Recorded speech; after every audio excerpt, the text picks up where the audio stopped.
Yes, I am recording in my bedroom because I'd rather be asleep.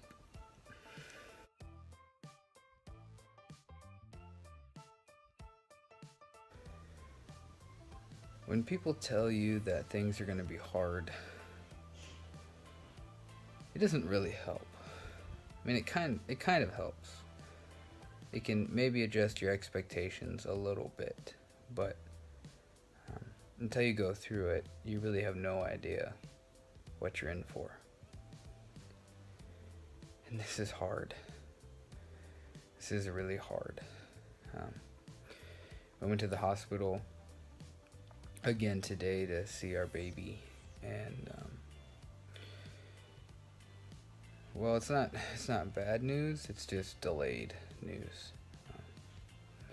Because he's had trouble detoxing, they're actually going a little bit slower.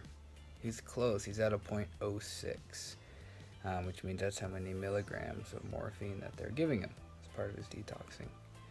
Typically, they go from 0.06 down to 0, but because he's had a hard time detoxing, they're going to go from 0.06 to 0.04, and then they're going to wait a couple days, and then they're going to take him off the morphine.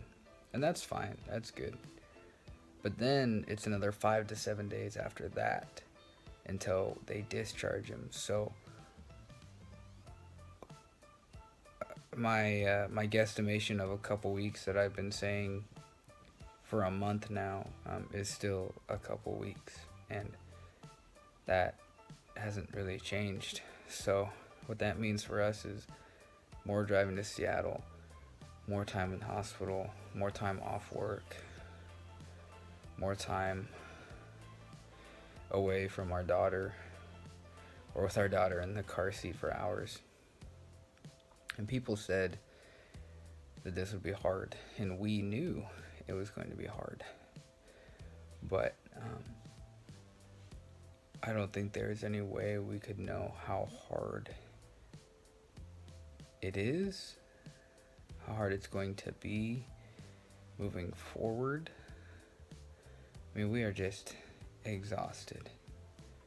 I thought I was exhausted last video, but well, let's just say this. Last night, instead of driving back from Seattle to our house, which is about an hour away, we just got a hotel in the city so we could wake up the next morning and go see him. And that's great. But if you've ever had a 9-month-old in a hotel room, you don't get a lot of sleep, because they don't get a lot of sleep.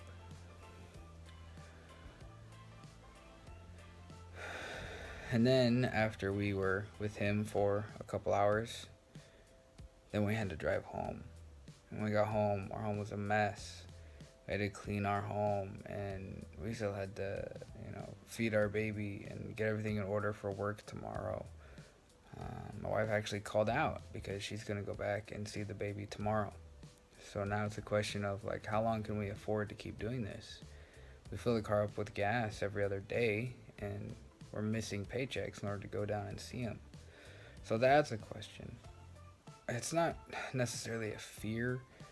I don't think we're going to be in a place where, we're not going to go bankrupt. We're not going to not be able to pay bills or anything like that, but it doesn't leave room for much else.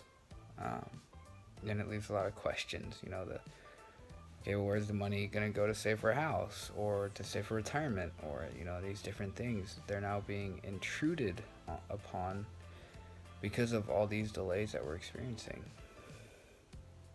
And hope delayed is actually a really hard thing to live with, because hope eventually, if it's not met, can kind of turn sour. It kind of turns into like a gut-wrenching kind of pain. And I think we're just too exhausted to feel that pain right now, but I think that's where we're at. We really are ready for him to be home, for him to be with us. We're ready for some stability. I think our daughter is ready for some stability, for some more certainty, and really just less driving. I mean, driving in traffic is, talk about a soul stealing experience. Just sitting in traffic. we knew we'd be giving up a lot. We knew there'd be aspects of our life that we'd be giving up for this, and we're still on board for that. But right now, it doesn't feel like we have a life. It feels like we work, go to the hospital, sit in traffic, come home, do it all over again. There's not a lot of room for joy or activity. There's not a lot of room for life because of all this necessity and all this stress. So we're not, obviously, we're not done. We're not thrown in the towel or anything like that. But man, we are really ready for daybreak on this. Yeah. Yeah, we need the light at the end of the tunnel. Anyways, guys, thanks for stopping by. I'll see you later this week.